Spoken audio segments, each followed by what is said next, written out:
समीशाननिर्वाणरूपं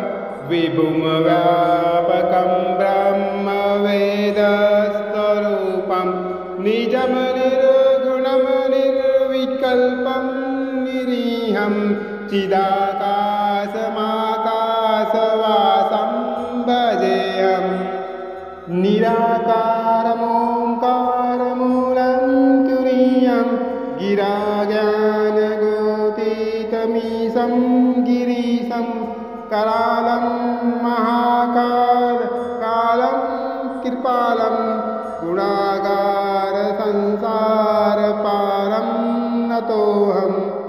तुषाराद्रिसङ्काशगौरं गभीरं मानवभूतकोटि प्रभाश्रीशरीरं स्फुर्णमौलि कल्लोलिचारुगङ्गा लसवदाल्लवालेन्दु कण्ठे भुजङ्गा चलत्कुण्डलम्बुसुनेत्रं विशालं प्रसन्नाननं नीलकण्ठं दयालं मुरुगाधीशचर्माम्बरं मुण्डमालं प्रियं शङ्करं सर्वनाथं भजामि प्रचण्डं प्रकृष्टं प्रगल्भं परेशम् अखण्डम् अजं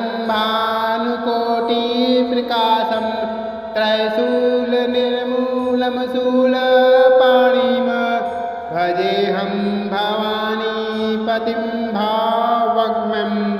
कलातीतकल्याणकल्पान्तकारी सदा सज्जनानन्ददाता पुरारी चिदानन्दसन्दोहमोहापहारी प्रसीद प्रसीद प्रभो मन्मथारी नय्यावाद उमानाथ पादारविन्दं भजन्ति लोके परे वा नराणां न तावत्सुखं शान्ति शान्तापनाशं प्रसीद प्रभो सर्वभूतादिवासं न जानामि योगं जपं नैव पूजां नतोऽहं सदा सर्वदा शम्भुतुभ्यं जराजन्मदुःखगतातप्यमानं प्रभो पाहि आपन्नमामीश शम्भो रुद्राष्टकमिन्दं प्रोक्तं विप्रेण हर्तोषये ये पठन्ति नरा भक्त्या तेषां शम्भु प्रसीदति नमामि समीशाननिर्वाणरूपं विभुं व्यापकं ब्रह्मवेदस्वरूपं निजं निर्गुणं निर्विकल्पं निरीहं चिदाकाशमाकाशवासं भजेऽहम् निराकारमोङ्कारमूलं तुरीयं गिराज्ञानगोतीतमीशं गिरीशं करालं महाकालं कृपालं गुणागारसंसारपारं नतोऽहं तुषाराद्रिसङ्काशगौरं गभीरं मानवभूतकोटि प्रभाश्रीशरीरं स्फुर्णमौलि कल्लोलिचारुगङ्गा लसवदाल्लवालेन्दु कण्ठे भुजङ्गा चलत्कुण्डलम्बुसुनेत्रं विशालं प्रसन्नाननं नीलकण्ठं दयालं मुरुगाधीशचर्माम्बरं मुण्डमालं प्रियं शङ्करं सर्वनाथं भजामि प्रचण्डं प्रकृष्टं प्रगल्भं परेशम् अखण्डम् अजं भानुकोटिप्रकाशं त्रयशूलनिर्मूलं शूलपाणिं भजेऽहं भवानीपतिं भावग्म्यं कलातीतकल्याणकल्पान्तकारी सदा सज्ज सच्चिदानन्ददाता पुरारी चिदानन्दसन्दोहमोहापहारी प्रसीद प्रसीद प्रभो मन्मथारी नय्यावाद उमानाथ पादारविन्दं भजन्ति लोके परिवा नराणं न तावत् सुखं शान्ति शान्तापनाशं प्रसीद प्रभो सर्वभूतादिवासं न जानामि योगं जपं नैव पूजां नतोऽहं सदा सर्वदा शम्भुतुभ्यं जराजन्मदुःखगतातप्यमानं प्रभो पाहि आपन्नमामीश शम्भो रुद्राष्टकमिन्दं प्रोक्तं विप्रेण हर्तोषये ये पठन्ति नरा भक्त्या तेषां शम्भु प्रसीदति नमामि समीशाननिर्वाणरूपं विभुं व्यापकं ब्रह्मवेदस्वरूपं निजं निर्गुणं निर्विकल्पं निरीहं चिदाकाशमाकाशवासं भजेऽहम् निराकारमोङ्कारमूलं तुरीयं गिराज्ञानगोतीतमीशं गिरीशं करालं महाकालं कृपालं गुणागारसंसारपारं नतोऽहं तुषाराद्रिसङ्काशगौरं गभीरं मनोभूतकोटि प्रभाश्रीशरीरं स्फुर्णमौलि कल्लोलिचारुगङ्गा लसवदाल्लवालेन्दु कण्ठे भुजङ्गा चलत्कुण्डलम्बुसुनेत्रं विशालं प्रसन्नाननं नीलकण्ठं दयालं मुरुगाधीशचर्माम्बरं मुण्डमालं प्रियं शङ्करं सर्वनाथं भजामि प्रचण्डं प्रकृष्टं प्रगल्भं परेशम् अखण्डम् अजं भानुकोटिप्रकाशं त्रयशूलनिर्मूलमशूलपाणिं भजेऽहं भवानीपतिं भावग्म्यं कलातीतकल्याणकल्पान्तकारी सदा सज्जनानन्ददाता पुरारी चिदानन्दसन्दोहमोहापहारी प्रसीद प्रसीद प्रभो मन्मथारी नय्यावाद उमानाथ पादारविन्दं भजन्ति लोके परिवा नराणं न तावत् सुखं शान्ति शान्तापनाशं प्रसीद प्रभो सर्वभूतादिवासं न जानामि योगं जपं नैव पूजां नतोऽहं सदा सर्वदा शम्भुतुभ्यं जराजन्मदुःखगतातप्यमानं प्रभो पाहि आपन्नमामीश शम्भो रुद्राष्टकमिन्दं प्रोक्तं विप्रेण हर्तोषये ये पठन्ति नरा भक्त्या तेषां शम्भु प्रसीदति नमामि समीशाननिर्वाणरूपं विभुं व्यापकं ब्रह्मवेदस्वरूपं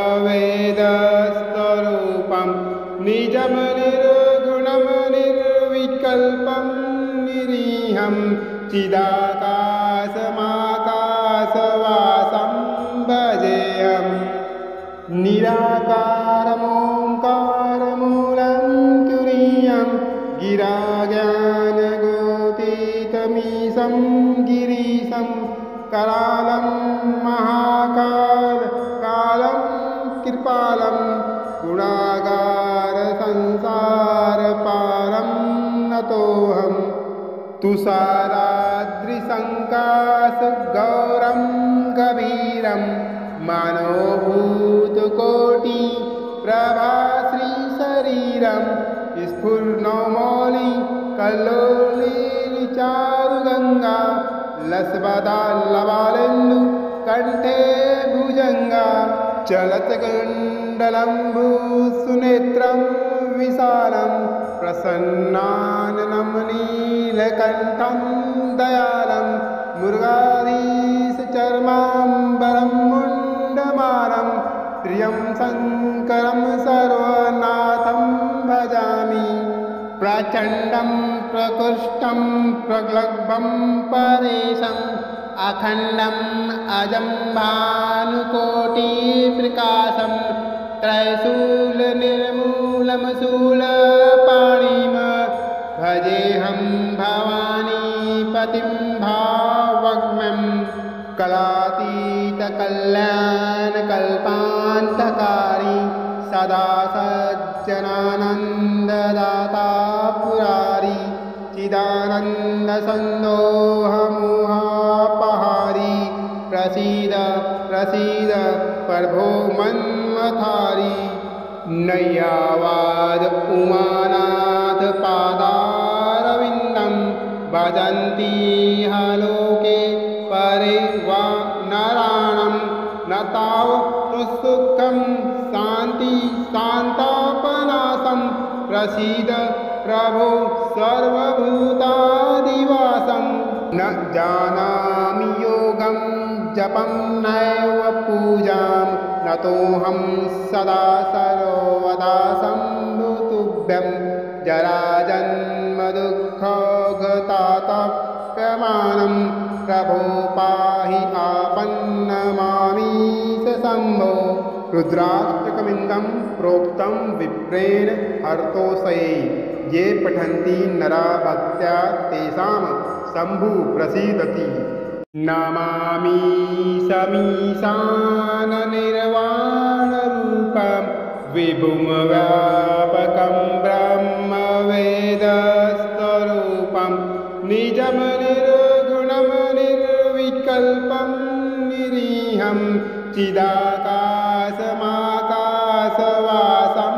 भजेऽहम् निराकारमोङ्कारमूलं तुरीयं गिराज्ञानगोतीतमीशं गिरीशं करालं महाकालं कृपालं गुणागारसंसारपारं नतोऽहं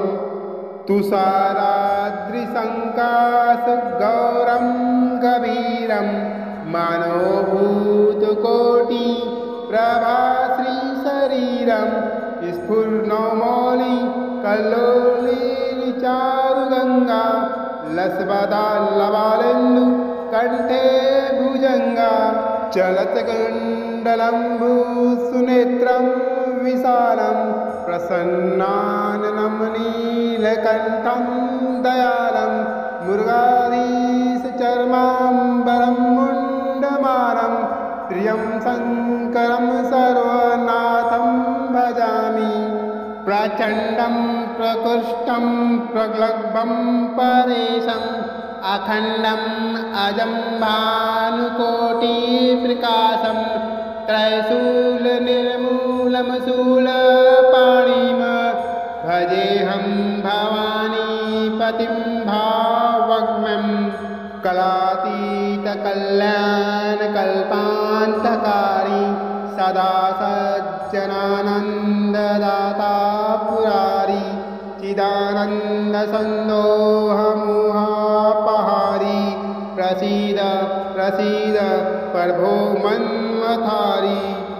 नय्यावाद उमानाथ पादारविन्दं भजन्ति लोके परे वा नराणां न तावत् सुखं शान्ति शान्तापनाशं प्रसीद प्रभो सर्वभूतादिवासं न जानामि योगं जपं नैव पूजां नतोऽहं सदा सर्वदा शम्भु तुभ्यं जराजन्मदुःखघतातप्यमानं प्रभो पाहि आपन्नमामीश शम्भो। रुद्राष्टकमिदं प्रोक्तं विप्रेण हर्तोऽसये ये पठन्ति नरा भक्त्या तेषां शम्भु प्रसीदति। नमामि शमीशाननिर्वाणरूपं विभुं व्यापकं ब्रह्मवेदस्वरूपं निजं निर्गुणं निर्विकल्पं निरीहं चिदाकाशमाकाशवासं भजेऽहम्। निराकारमोङ्कारमूलं तुरीयं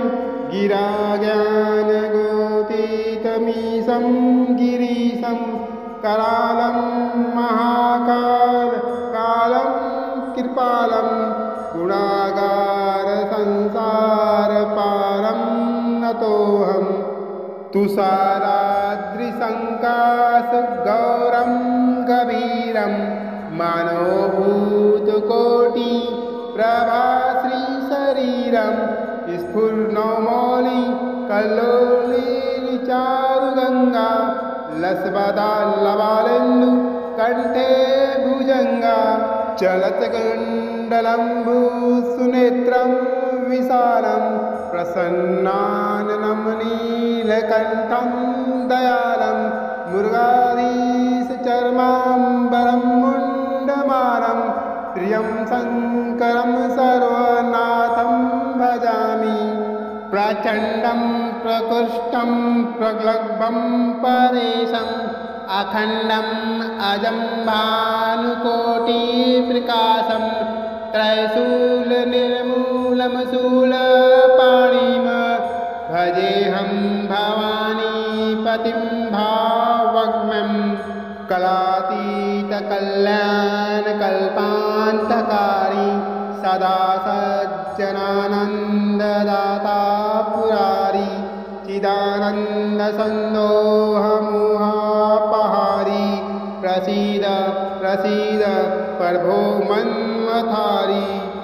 नय्यावाद उमानाथ पादारविन्दं भजन्ति लोके परे वा नराणां न तावत्सुखं शान्ति शान्तापनाशं प्रसीद प्रभो सर्वभूतादिवासं। न जानामि योगं जपं नैव पूजां नतोऽहं सदा सर्वदा शम्भुतुभ्यं जराजन्मदुःखघतातप्यमानं प्रभो पाहि आपन्नमामीश शम्भो। रुद्राष्टकमिदं प्रोक्तं विप्रेण हर्तोऽसये ये पठन्ति नरा भक्त्या तेषां शम्भु प्रसीदति। नमामि शमीशाननिर्वाणरूपं विभुं व्यापकं ब्रह्मवेदस्वरूपं निजं निर्गुणं निर्विकल्पं निरीहं चिदाकाशमाकाशवासं भजेऽहम्। निराकारमोङ्कारमूलं तुरीयं गिराज्ञानगोतीतमीशं गिरीशं करालं महाकालं कृपालं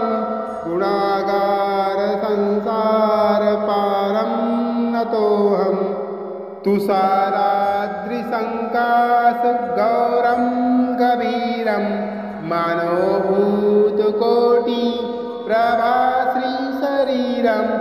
स्फुर्णमौलि कल्लोलिचारुगङ्गा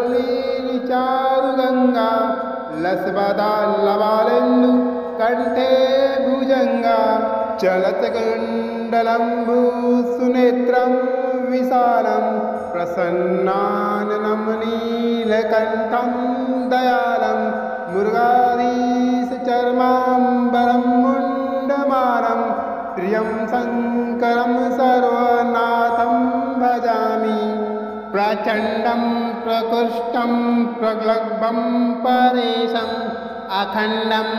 अजं भानुकोटिप्रकाशं त्रैशूलनिर्मूलमशूलपाणिं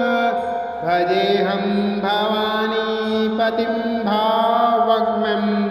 कलातीतकल्याणकल्पान्तकारी सदा सज्जनानन्ददाता पुरारी चिदानन्दसन्दोहमोहापहारी प्रसीद प्रसीद प्रभो मन्मथारी नय्यावाद उमानाथ पादारविन्दं भजन्ति लोके परे वा नराणां न तावत् सुखं शान्ति शान्तापनाशं प्रसीद प्रभो सर्वभूतादिवासं न जानामि योगं जपं नैव पूजां नतोऽहं सदा सर्वदा सम्भुतुभ्यं जराजन्मदुःखगतातप्यमानं प्रभो पाहि आपन्नमामीश शम्भो रुद्राष्टकमिन्दं प्रोक्तं विप्रेण हर्तोषये ये पठन्ति नरा भक्त्या तेषां शम्भु प्रसीदति नमामि समीशाननिर्वाणरूपं विभुं व्यापकं ब्रह्मवेदस्वरूपं निजं निर्गुणं निर्विकल्पं निरीहं चिदाकाशमाकाशवासं भजेऽहम् निराकारमोङ्कारमूलं तुरीयं गिराज्ञानगोतीतमीशं गिरीशं करालं महाकालं कृपालं गुणागारसंसारपारं नतोऽहं तुषाराद्रिसङ्काशगौरं गभीरं मनोभूतकोटि प्रभाश्रीशरीरं स्फुर्णमौलि कल्लोलिचारुगङ्गा लसवदाल्लवालेन्दु कण्ठे भुजङ्गा चलत्कुण्डलम्बुसुनेत्रं विशालं प्रसन्नाननं नीलकण्ठं दयालं मुरुगाधीशचर्माम्बरं मुण्डमालं प्रियं शङ्करं सर्वनाथं भजामि प्रचण्डं प्रकृष्टं प्रगल्भं परेशम् अखण्डम् अजं भानुकोटिप्रकाशं त्रैशूलनिर्मूलमशूलपाणिं भजेऽहं भवानीपतिं भावग्म्यं कलातीतकल्याणकल्पान्तकारी सदा सज्जनानन्ददाता पुरारी चिदानन्दसन्दोहमोहापहारी प्रसीद प्रसीद प्रभो मन्मथारी नय्यावाद उमानाथ पादारविन्दं भजन्ति लोके परे वा नराणां न तावत् सुखं शान्ति शान्तापनाशं प्रसीद प्रभो सर्वभूतादिवासं न जानामि योगं जपं नैव पूजां नतोऽहं सदा सर्वदा सम्भुतुभ्यं जराजन्मदुःखगतातप्यमानं प्रभो पाहि आपन्नमामीश शम्भो रुद्राष्टकमिन्दं प्रोक्तं विप्रेण हर्तोषये ये पठन्ति नरा भक्त्या तेषां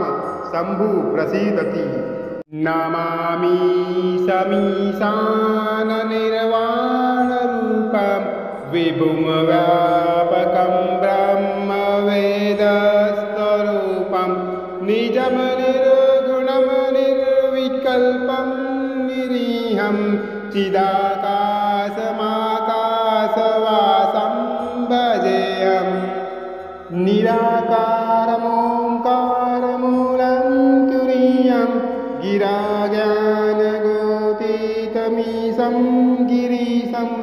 करालं महाकाल कालं कृपालं गुणागार संसारपारं नतोऽहं तुषाराद्रिसङ्काशगौरं गभीरं मनोभूतकोटि प्रभाश्रीशरीरं स्फुर्णमौलि कल्लोलिचारुगङ्गा लसबदाल्लबालेन्दु कण्ठे भुजङ्गा चलत्कुण्डलम्बुसुनेत्रं विशालं प्रसन्नाननं नीलकण्ठं दयालं मुरुगाधीशचर्माम्बरं मुण्डमालं प्रियं शङ्करं सर्वनाथं भजामि प्रचण्डं प्रकृष्टं प्रगल्भं परेशम् अखण्डम् अजं भानुकोटिप्रकाशं त्रयशूलनिर्मूलं शूलपाणिं भजेऽहं भवानीपतिं भावग्नं कलातीतकल्याणकल्पान्तकारी सदा सज्जनानन्ददाता पुरारी चिदानन्दसन्दोहमोहापहारी प्रसीद प्रसीद प्रभो मन्मथारी नय्यावाद उमानाथ पादारविन्दं भजन्ति लोके परे वा नराणां न तावत्सुखं शान्ति शान्तापनाशं प्रसीद प्रभो सर्वभूतादिवासं न जानामि योगं जपं नैव पूजां नतोऽहं सदा सर्वदा शम्भुतुभ्यं जराजन्मदुःखगतातप्यमानं प्रभो पाहि आपन्नमामीश शम्भो रुद्राष्टकमिन्दं प्रोक्तं विप्रेण हर्तोषये ये पठन्ति नरा भक्त्या तेषां शम्भु प्रसीदति नमामि समीशाननिर्वाणरूपं विभुं व्यापकं ब्रह्मवेदस्वरूपं निजं निर्गुणं निर्विकल्पं निरीहं चिदाकाशमाकाशवासं भजेऽहम् निराकारमोङ्कारमूलं तुरीयं गिराज्ञानगोतीतमीशं गिरीशं करालं महाकाल कालं कृपालं गुणागार संसारपारं नतोऽहं तुषाराद्रिसङ्काशगौरं गभीरं मनोभूतकोटि प्रभाश्रीशरीरं स्फुर्णमौलि कल्लोलिचारुगङ्गा लसबदाल्लबालेन्दु कण्ठे भुजङ्गा चलत्कुण्डलम्बुसुनेत्रं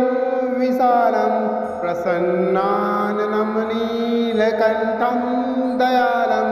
मुरुगाधीशचर्माम्बरं मुण्डमालं प्रियं शङ्करं सर्वनाथं भजामि प्रचण्डं प्रकृष्टं प्रगल्भं परेशम् अखण्डम् अजं भानुकोटिप्रकाशं त्रयशूलनिर्मूलं शूलपाणिं भजेऽहं भवानीपतिं भावग्नं कलातीतकल्याणकल्पान्तकारी सदा सज्जनानन्ददाता पुरारी चिदानन्दसन्दोहमोहापहारी प्रसीद प्रसीद प्रभो मन्मथारी नय्यावाद उमानाथ पादारविन्दं भजन्ति लोके परे वा नराणां न तावत्सुखं शान्ति शान्तापनाशं प्रसीद प्रभो सर्वभूतादिवासं न जानामि योगं जपं नैव पूजां नतोऽहं सदा सर्वदा सम्भुतुभ्यं जराजन्मदुःखगतातप्यमानं प्रभो पाहि आपन्नमामीश शम्भो रुद्राष्टकमिन्दं प्रोक्तं विप्रेण हर्तोषये ये पठन्ति नरा भक्त्या तेषां शम्भु प्रसीदति नमामि समीशाननिर्वाणरूपं विभुं व्यापकं ब्रह्मवेदस्वरूपं निजं निर्गुणं निर्विकल्पं निरीहं चिदाकाशमाकाशवासं भजेऽहम् निराकारमोङ्कारमूलं तुरीयं गिराज्ञानगोतीतमीशं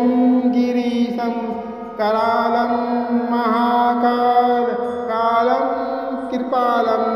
गुणागारसंसारपारं नतोऽहम् तुषाराद्रिसङ्काशगौरं गभीरं मनोभूतकोटि प्रभाश्रीशरीरं स्फुर्णमौलि कल्लोलिचारुगङ्गा लसवदाल्लवालेन्दु कण्ठे भुजङ्गा चलत्कुण्डलम्बुसुनेत्रं विशालं प्रसन्नाननं नीलकण्ठं दयालं मुरुगाधीशचर्माम्बरं मुण्डमालं